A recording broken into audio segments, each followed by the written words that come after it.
Que es muy importante esta citación para hacer claridad sobre algunos temas, para recabar una pedagogía necesaria sobre un tema que es una preocupación global, no solo de Colombia. Es tal vez una de las preocupaciones globales en temas de salud pública más importantes en los últimos 20-25 años, en la última generación. Fue materia de debate en el Consejo de Seguridad de las Naciones Unidas hace apenas 2 semanas, que muestra la importancia del tema en el mundo. Un asunto de salud pública que no nos podemos tomar a la ligera y donde tenemos, creo yo, una doble responsabilidad. La responsabilidad de estar bien preparados para cualquier contingencia, pero también la responsabilidad concomitante de comunicar efectivamente, sin crear riesgos y pánicos innecesarios, porque todos los analistas internacionales, y esto es primera página en todos los periódicos del mundo todos los días, han dicho que existen 2 riesgos. El riesgo del ébola propiamente dicho, pero el riesgo también de pánicos innecesarios. Entonces tenemos que ser capaces de hacer las 2 cosas, de transmitir mensajes eficaces a la ciudadanía y estar preparados. Yo voy a hacer una presentación que tiene 5 partes y después voy a hacer una respuesta puntual a las preocupaciones y preguntas aquí planteadas. La primera, voy a volver sobre los temas de las consideraciones generales sobre la enfermedad, donde yo creo que hay que hacer algunos apuntes pedagógicos importantes. La segunda, va a hacer una reflexión sobre cuál es el riesgo en el país, qué se ha dicho y cómo podemos cuantificar ese riesgo. Después quiero presentarles una cronología más o menos exhaustiva de lo que hemos venido haciendo para prepararnos como país. Después quiero hacer una presentación de los lineamientos generales que tenemos y después hablar un poco, ya respondiendo las preguntas de los asuntos de comunicación y los asuntos de presupuesto, que yo creo son incluso convenios internacionales, que es donde apuntaban las 3 preguntas. Empecemos con los asuntos de la enfermedad con el comienzo. Y yo creo que lo primero que habría que hablar sin hacer introducciones innecesarias son de los síntomas. Generalmente se detectan 3 tipos de síntomas, algunos iniciales, que es una aparición súbita de fiebre, debilidad intensa, dolor en los músculos de cabeza y de garganta, no muy distintos a los de un resfriado común. Esos son los síntomas iniciales y de allí un poco la dificultad de la detección temprana, tema que han enfrentado o que están enfrentando los países donde existe transmisión activa del virus. Los síntomas intermedios son vómitos, diarrea y erupciones cutáneas y después se desencadenan estas reacciones exacerbadas del sistema inmunológico y aparecen los síntomas que terminan causando la muerte de las personas, que son la disfunción renal y hepática, con todas las hemorragias internas y externas, porque aquí estamos hablando de una fiebre hemorrágica. Hay una variable que tenemos que tener en cuenta y que es importante para entender nuestras acciones preventivas y cuál es el periodo de incubación de la enfermedad. Es entre 2 y 21 días. Ayer por la noche miraba una grafiquita, una especie de histograma, que muestra que la media de la aparición de los síntomas está en los 10 días. Pero más allá de los 21 días ya vamos a tener los síntomas en todo caso. Eso es importante para tener en cuenta, por ejemplo, lo siguiente: las preocupaciones que existen sobre los inmigrantes ilegales tienen que enfrentarse a esta realidad inmunológica. Estas personas que hacen tránsito generalmente por Brasil, pasan por Ecuador y suben por la frontera en Colombia, demoran en esos tránsitos meses. Y como estamos hablando de 21 días para aparición de los síntomas, donde las personas pueden contagiar a otros, generalmente ahí vamos a ver que la inmigración ilegal entonces no es un problema muy grave en Colombia, porque ya habrían aparecido los síntomas y ya las personas o habrían muerto o se habrían curado. Volveré sobre este tema más adelante, pero yo creo que es una variable muy importante el periodo de incubación para entender los riesgos, sobre todo los riesgos que se derivan de la inmigración ilegal. La letalidad es lo que asusta al mundo, tasas de letalidad hasta del 90%, pero la letalidad promedio está por el lado del 55%, todavía no se entiende bien médicamente qué es lo que pasa. Hay diferentes tipos del virus asociados a diferente letalidad, incluso se han descubierto casos en epidemias y brotes anteriores en los cuales hay personas que tienen el virus pero que no desarrollan ninguno de los síntomas. Pero la letalidad es muy alta y tiene que ver con un asunto que ya mencionamos, estas reacciones exacerbadas de los sistemas inmunológicos y la forma como el virus coopta los mecanismos biológicos de las células. Tal vez el asunto más importante tiene que ver con el contagio, y ahí es donde hemos hecho énfasis en la pedagogía pública. Incluso lo que hicimos en algunos de los pósters y folletos que ustedes han visto, y lo que hemos hecho, que de pronto hay que hacerlo mejor, o hay que hacerlo con más asiduidad, es hacer algo que es lo que hay que hacer, y es mirar cómo se estaban comunicando los riesgos de transmisión en los Estados Unidos. El CDC, que es la entidad líder en esto, había publicado unos folletos muy parecidos al que ustedes están viendo aquí, que era bastante explícito en sus mensajes, y son los mensajes que queremos transmitir, porque, por ejemplo, en algunas de las preguntas había preocupación sobre puertos de entrada con los temas de alimentos contaminados. En eso hay que ser absolutamente claro, no hay riesgo de transmisión por alimentos contaminados. Entonces no puede contagiarse por el aire, no puede contagiarse por el agua, no puede contagiarse por alimentos, y no puede contagiarse por una persona que no presenta síntomas. Las únicas vías de contacto, los únicos nexos son con personas infectadas que tienen síntomas. Yo creo que en eso hay que ser completamente claro, no por alimentos, no por agua y no por el aire. Entonces riesgos, por ejemplo, en un puerto de entrada con alimentos contaminados no nos van a llevar a tener casos en Colombia. Aquí el contagio es por las personas. Ayer estaba leyendo también que la transmisión viral en promedio en los países donde existe transmisión activa, que ya son 3, Mali todavía no ha entrado, son Liberia, Guinea y Sierra Leona. Nigeria y Senegal, que tuvieron transmisión activa, ya fueron declaradas libres de ébola. Incluso el caso de Nigeria está siendo estudiado como un buen ejemplo de cómo lidiaron en la última fase con la epidemia. En Mali creo que apareció el caso de una niña. En promedio, una persona infecta a 2,1 personas. Esa no es una tasa de transmisión viral muy grande, porque los mecanismos de contacto, dijéramos, no son como el de otras enfermedades infecciosas, como el cólera, por ejemplo, donde las tasas de transmisión viral son muchas más altas. Viene el tema importante entonces de cuál es el riesgo que tiene Colombia, pasando, dijéramos, de esto, que yo creo que esto es temas de contexto que podemos omitir. Y esto es un tema que hay que transmitir bien. Uno no puede decir que un riesgo bajo de un brote significa que vamos a bajar la guardia. Pero yo creo que hay que tener en cuenta lo siguiente: dado lo que ya dijimos, cuáles son los mecanismos de contagio que son de contagio directo, dado el hecho, es un hecho innegable de que no existen ni vuelos ni rutas marítimas directas desde los países afectados, Colombia ha sido catalogado como un país de riesgo bajo. Yo creo que eso es importante tenerlo en cuenta. Alguien podría levantar la mano y decir, bueno, ¿qué pasa con los migrantes ilegales que no entran por los puertos tradicionales que hemos identificado? Ahí viene la realidad epidemiológica que mencionábamos hace un rato, y es que es muy probable, dado los 21 días de periodo de incubación, que un inmigrante ilegal entre con el virus asintomático, desarrolle los síntomas en Colombia y contagie a una persona. Ese es un evento casi con probabilidad 0.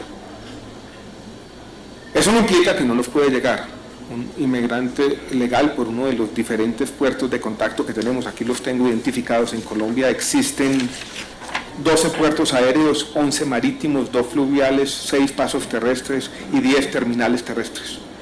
Y 10 pasos irregulares también identificados. Nos puede llegar una persona de algunos de los países donde existe transmisión activa, sobre todo dada la realidad de lo que está ocurriendo con el virus. Yo pasé muy rápido por esa diapositiva, la omití completamente. Hoy tenemos aproximadamente 13.000 casos identificados, 4.000 muertes, pero se están hablando de cientos de miles de casos a diciembre y enero. Incluso algunas de las proyecciones y los modelos epidemiológicos aquí siempre van a tener algún margen de duda. Algunos hablan de millones de personas infectadas. Dada esa realidad, tenemos que estar preparados.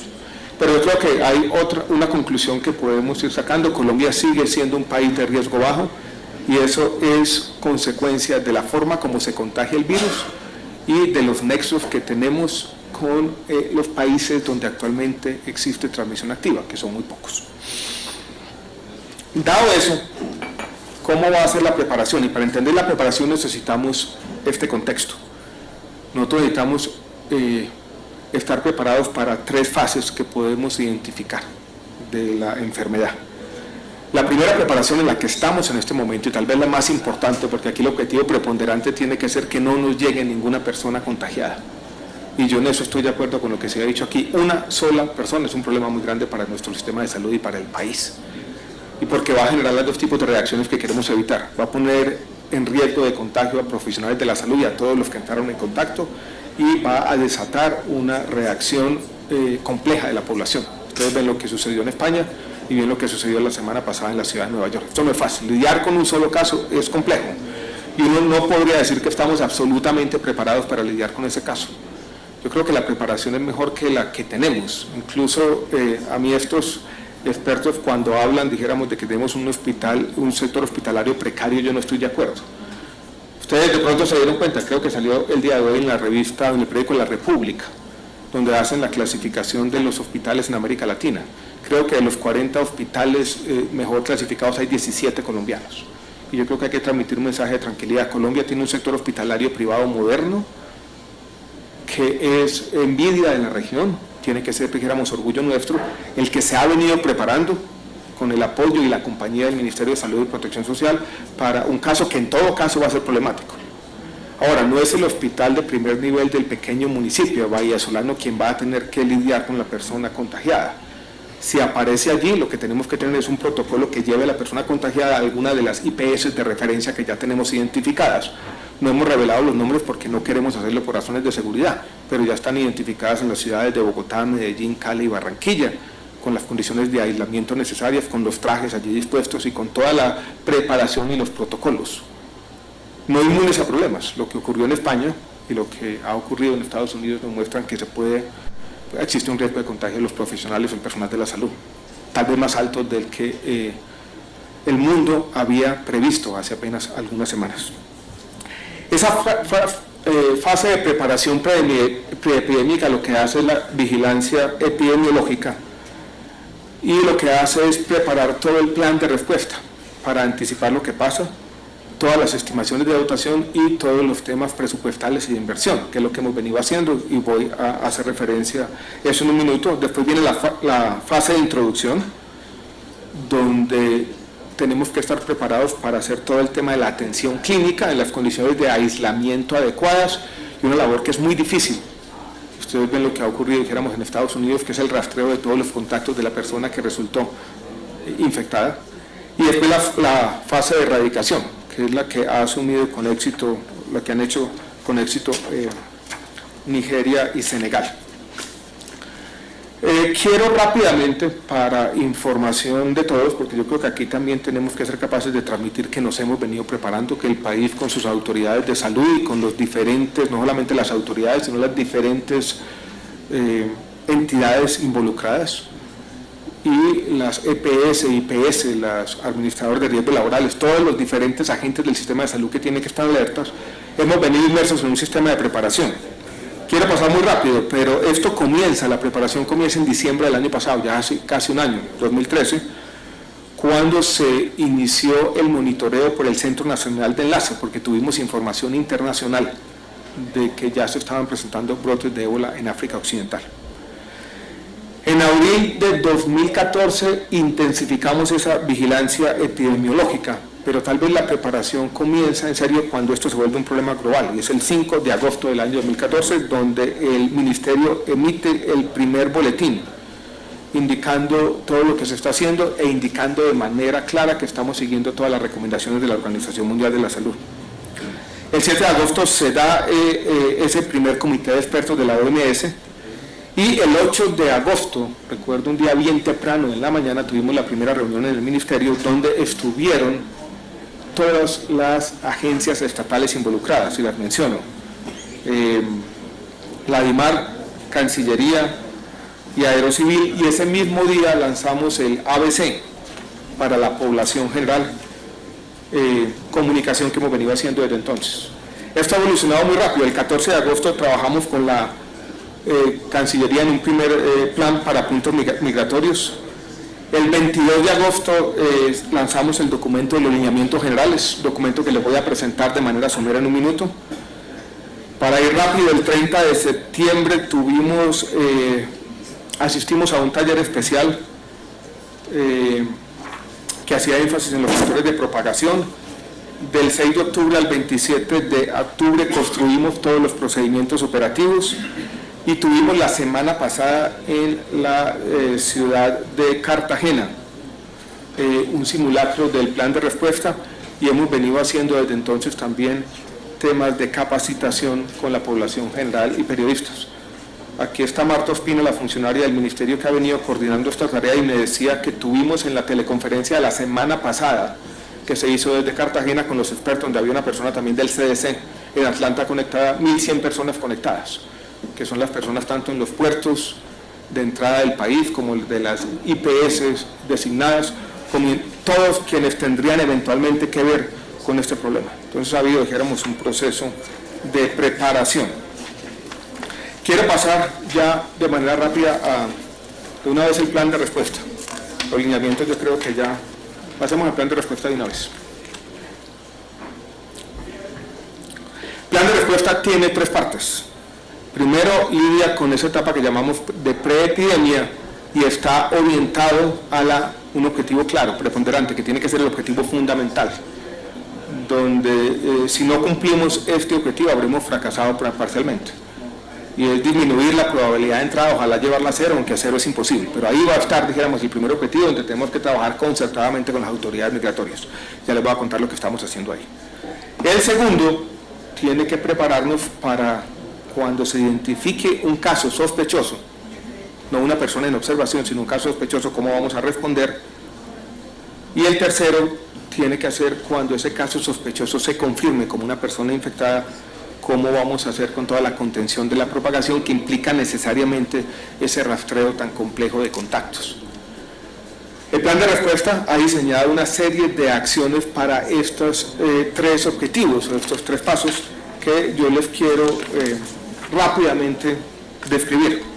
Empecemos con el primero de todos, pasemos entonces a la presentación. Ahí está. Este es el primer objetivo. El objetivo preponderante tiene que ver con disminución de la probabilidad de entrada. Ahí tenemos que saber qué hacer con los viajeros colombianos que estaban en el exterior y que regresan al país. Tenemos que tener lineamientos claros para los viajeros de esas 92 nacionalidades que no requieren visa, para los viajeros en tránsito y para los migrantes irregulares. Y estamos trabajando en todos los casos. Quiero hacer, senadora Teresita, una mención al punto que usted dice sobre la encuesta. Porque uno podría decir, esa encuesta que se hace en los puntos de entrada de pronto es una encuesta muy precaria, y qué pasa si las personas mienten. Hay un debate global en esto. Ustedes vieron que en Estados Unidos, en algunos de los puertos de entrada más asiduos, creo que son 6, se ha debatido la presencia de si las cámaras térmicas funcionan. Estuvimos revisando toda la evidencia, aquí están incluso los artículos científicos sobre si funciona mejor una encuesta como la que se está aplicando en Colombia, que es similar a la que se aplican en otros países del mundo, o si deberíamos instalar, por ejemplo, en algunos puertos de entrada cámaras térmicas. Esa es una disyuntiva de política pública. Yo les quiero leer de manera literal la conclusión de lo que dice la evidencia científica. Por lo tanto, un riesgo claro cuando se habla de las cámaras térmicas es que se queden sin detectar pacientes que, aunque están enfermos, están afebriles al momento de la detección, por ejemplo por el uso de antipiréticos durante el vuelo o por fluctuaciones patológicas en la evolución de la temperatura corporal. Frente a esta situación, pueden ser mucho más efectivas otros métodos utilizados para detección en los puertos internacionales, como los cuestionarios para autodeclaración del estado de salud de las entrevistas. Y después dice una cosa interesante, que es casi que una reacción, una variable de comportamiento, y es que muchas veces cuando se instalan cámaras térmicas que no funcionan bien, la gente se relaja y dice, la cámara térmica va a ser capaz de detectar las personas febriles, ya no hay que hacer nada más. Entonces hoy en día se está dando un debate global y aparentemente la recomendación es que no se instalen cámaras térmicas, que no, y que sigamos trabajando con las salvedades que tiene, porque tampoco son perfectas, aquí no hay medidas perfectas, con los cuestionarios como los que estamos aplicando, que de alguna manera recogen las mejores prácticas internacionales. También yo creo que el mundo está dando un debate sobre la inconveniencia de cerrar las fronteras. Hace 2 semanas la portada de la revista The Economist hablaba del tema del ébola y era bastante fehaciente la portada y el editorial diciendo lo peor que puede pasar es que vamos a encerrar a estos países africanos. Eso lo que va a generar es una sobrereacción, la gente ahí sí va a tratar de manera ilegal e irregular de salirse de allí, exacerbando el problema. Entonces no es cerrando las fronteras como vamos a resolver el problema, y yo creo que en eso también parece haber un consenso, no solamente en Colombia, sino en las comunidades globales, que son las que tenemos que seguir. El trabajo que hacemos nosotros es estar en permanente comunicación con el CDC, con la OMS, porque esto está cambiando, y esto es una realidad difícil, compleja, de la que el mundo está aprendiendo todos los días. Viene el segundo elemento de la estrategia, que es la identificación y respuesta ante un caso. Aquí tenemos que ser capaces de discernir de 2 cosas distintas. Una cosa es una persona que llegue de un país, Sierra Leona, Liberia, llega aquí por alguna razón, hizo tránsito, pasó de Liberia, fue a Johannesburgo, llegó por Brasil y llegó a Colombia. Y uno hace la pregunta, y en las últimas 2 o 3 semanas sí estuvo en algunos de los países donde existe transmisión activa, pero esa persona, uno le hace la encuesta y no presenta ningún síntoma. No es una persona, no es un caso sospechoso.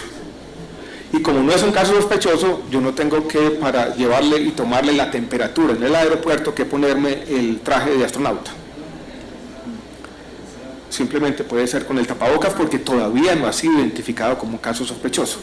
Si se tiene el nexo epidemiológico, si esta persona viene efectivamente de alguno de los países y tiene fiebre alta, ahí sí es un caso sospechoso, yo lo tengo que llevar a condiciones de aislamiento, y ahí sí tengo que prevenir que cualquier trabajador de la salud que vaya a entrar en contacto con esa persona tiene que tener el traje. Pero en eso hay que hacer la distinción. O sea, el solo hecho de venir de algunos de los países donde existe transmisión activa del ébola hoy en día no hace a la persona una persona sospechosa, y por lo tanto solamente está en observación. Hay que hacer la distinción entre una persona en observación, en la que lo observamos por 3 semanas, se le toma la temperatura 1 o 2 veces al día, pasados los 21 días, que son los periodos de incubación del virus, y ahí se termina el periodo de observación, y por ahora ya no tenemos que preocuparnos más de este individuo en particular.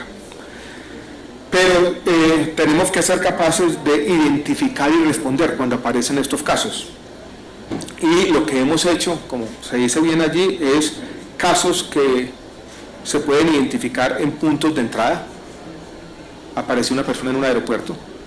Caso que entró al país, no la detectamos en el punto de entrada, podía ser un inmigrante irregular, nos llega a una IPS. ¿Cómo lidiamos con ese caso? Eso también nuestro programa de preparación lo dice. O un caso que no se identifica en el puerto de entrada o en el punto de entrada, no se identifica en la IPS, pero lo identifica la comunidad. Se comienza a regar el tumor en un barrio que una persona acaba de llegar de África que está delirando de fiebre en una cama. Lo identifica la comunidad y nosotros tenemos que ser capaces de responder entonces en ese caso también particular. Y lo que estamos haciendo en nuestras estrategias es para lidiar con algunas de estas contingencias. Y ese es, dijéramos, el segundo elemento de nuestro plan de respuesta. No voy a ser exhaustivo, no les voy a contar de cómo vamos a lidiar con cada uno de ellos, pero es importante que ustedes tengan claridad que estamos preparados, y aquí el preparado siempre va a tener que tener un poquito de encomillado porque la preparación nunca va a ser absoluta, pero tenemos planeadas esas posibles contingencias. Y después viene lo que pasa con los rastreos de contactos. Apareció el caso sospechoso en una IPS, tomamos la muestra, se hace todo el embalaje, estamos preparados para eso, se envía a Atlanta, nos confirman la presencia de ébola, el caso sospechoso se vuelve en un caso probado, y tenemos que hacer entonces todo el rastreo de contactos y la parte última de nuestro plan de respuesta, que es toda la contención de la propagación, que implica en ese rastreo todo lo que ha pasado, ya lo hemos visto en Estados Unidos y España, medios de transporte masivo, lugares de tránsito, todos los contactos directos y familiares, y lo que tiene que pasar. Imaginen que aparezca el caso en Bahía Solano, la logística de una persona transportar un caso sospechoso hacia la IPS designada en la ciudad de Bogotá no es fácil. El personal de la salud podría estar expuesto, la ambulancia, el traslado aéreo, todo eso tiene que estar contemplado en el plan de respuesta, y así lo hemos venido considerando. No es fácil, pero yo creo que es importante tenerlo en cuenta. Paso a las preguntas específicas, senador. Convenios de cooperación.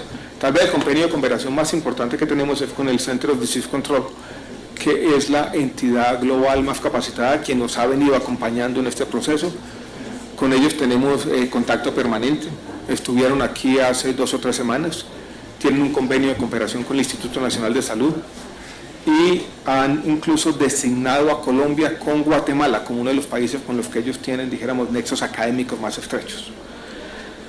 La segunda pregunta era sobre la estrategia de comunicación, donde tenemos una estrategia que describíamos en la presentación, y ahí está, que comprende 8 puntos, desde las ruedas de prensa informativas, desde las rondas que hemos hecho con los medios de comunicación en el Ministerio, del lanzamiento que hicimos en la ciudad de Cartagena del plan de preparación, con la teleconferencia donde tuvimos más de 1000 personas. Estamos haciendo talleres educativos con los medios de comunicación y con los periodistas, que son también un elemento fundamental en esta doble estrategia, con el doble objetivo de preparar la población, pero tampoco inculpar pánicos innecesarios. Tenemos un material impreso para el apoyo operativo, hemos preparado piezas educativas para la población general, tenemos unos videos que presentamos en el evento de lanzamiento la semana pasada, y tenemos en nuestra página web toda la información disponible de manera visible para todos quienes quieran consultarla. Esos son los elementos fundamentales de nuestra estrategia de comunicación. En el tema de recursos,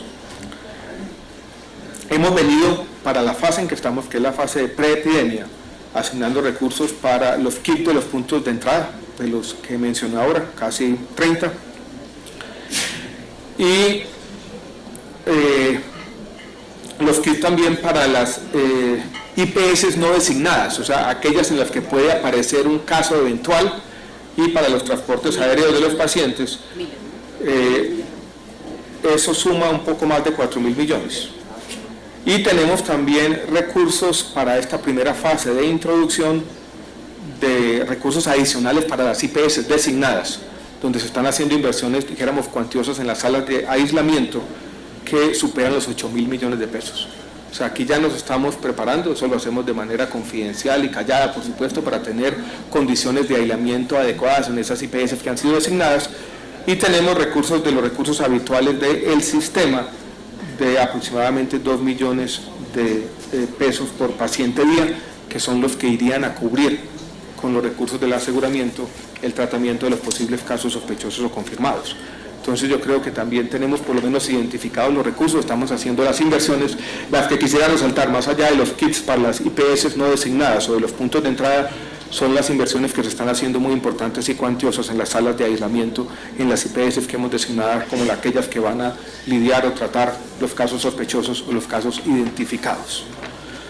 Yo quiero transmitir el mensaje inicial. Yo creo que aquí hemos tenido un trabajo serio de preparación, tenemos unos lineamientos claros, vamos a seguir en las estrategias de capacitación. Aquí seguramente todavía hay cosas por hacer. Decir que estamos plenamente preparados no sería del todo exacto, pero yo creo que sí podemos decir que hemos venido tomando las medidas para, primero, disminuir el riesgo de que nos llegue una persona, segundo, lidiar con un caso sospechoso, y tercero, en el caso improbable, pero no imposible, de tener un caso de ébola en Colombia, cómo vamos a hacer el rastreo de contactos y cómo vamos a erradicar completamente, si algunos de esos contactos resultan contagiados, la enfermedad de nuestro país.